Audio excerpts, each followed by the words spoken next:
Hi folks, Chef Ian here, and today we're going right back to basics 101. A few people have asked me, Chef, I have a problem in the kitchen, and that is, how do I peel an onion and how do I chop up an onion? So we're going to go through that today, and I'll just show you how you can get 5 or so different cuts out of the humble onion. So first off, obviously our chopping board, and we're just going to take the top off the onion, flip it around, other side, and just with my paring knife we're just going to take off those layers. When you're doing onion, obviously one of the most important things, and I guess it's any chopping, is to use a sharp knife, and in today's masterclass I'm actually featuring my new Miyabi Santoku knife. So I'm going to put it through its paces. So we've got our onion, we're going to take it down in half. Now I'm going to show in this first one how to do a large dice, and then we'll follow up with a fine dice. So to get to large dice, we're going to run our knife just across the onion, and we're going to go down. Now we're angling the knife down. We're not angling the knife straight, we're angling it down, because if you do happen to slip, it's going to go down and not into your fingers. So we made those cuts. Now we're going to flip the onion around and cut down. And then it's a matter of flipping it back. Then with your knife, just in your rocky motion.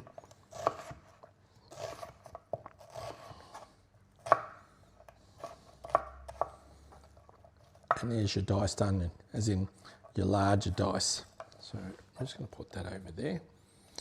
That's all right if you're making things like a bolognese sauce, and obviously if you want larger or smaller, it's a matter of just making those cuts, either larger or smaller. Now, to make our fine dice, we're just going to see there, that's the root of the onion. So that's the edge, it's on the middle left-hand side.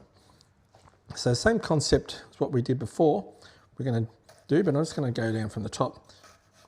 So we're just going down, making our cuts into the onion, cutting through about 7/8 of the way through. Doing our flip, and I'll just show you how we're doing this. Again, it's down, but we're doing them a lot smaller.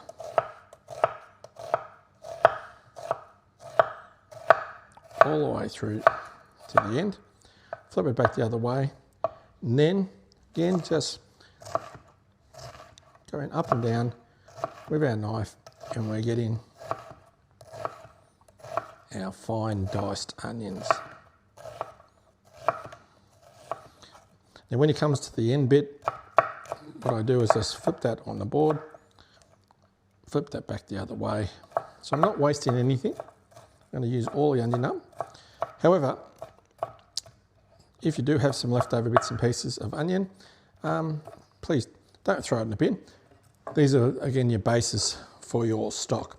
So you can see there, that onion is nice, fine diced, ready for you to use in your recipe where it calls for a smaller diced onion.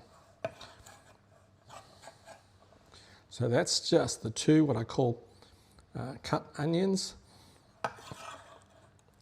fine and a little bit larger. What we're going to do next, if we're going to be doing an onion for, say for example, a stir fry. So I cut the onion in half, and then my method for this is simply holding my knife on an angle, and I'm just cutting down. Get through this level, spin it on its side.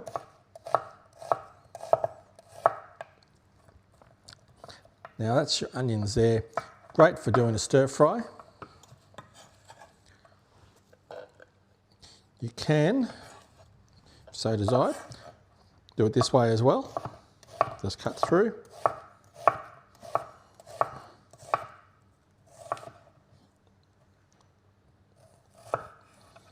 So there's two different methods of doing onions. So if you're doing, your an onion sauce or onions on the barbecue, that type of thing. It's just another way you do it. So either cut it the opposite angle or straight through. Last one I'm going to show you is onion rings. If you're making onion rings for batter. Now, one of the little tricks I've always shown all my apprentices over the years, if you've got an onion like this and it's a bit hard, just make a slight slither into that. Then the onion is nice and firm. It's not going to move around. And then to make our onion rings, we're just going straight through. And then you can make these as thick or as thin as you like. Breaking those apart, and there's your onion rings. If you're going to put them into a batter and fry them, that is how you make your onion rings. So, very easy techniques to do. Main thing, however, though, is a sharp knife. If you don't have a sharp knife, you're going to have a major problem. So if you don't have a sharp knife, you're more likely to injure yourself, cut yourself, because you're going to have to really force the issue. And like everything, practice makes perfect with this. A couple of people also asked me if they're making a salad, what onion would I use? Obviously for these dishes, I'm using brown. Preferably if I'm making a salad, Greek salad or any type of salad, I use the Spanish or red onion.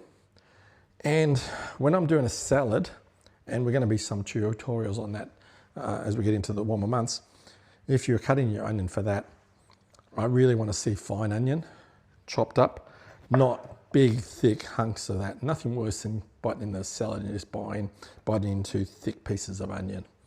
So that's my onion 101. Pretty straightforward, pretty simple. Again, practice makes perfect, but again, make sure that you do have a sharp knife. Either if you've got a beautiful Japanese knife like I've got here, the Miyabi, or if you're a standard cook's knife. Don't try to do this with like a little paring knife. It's not going to work and you're going to really struggle. So, till next time, see you soon. Bye.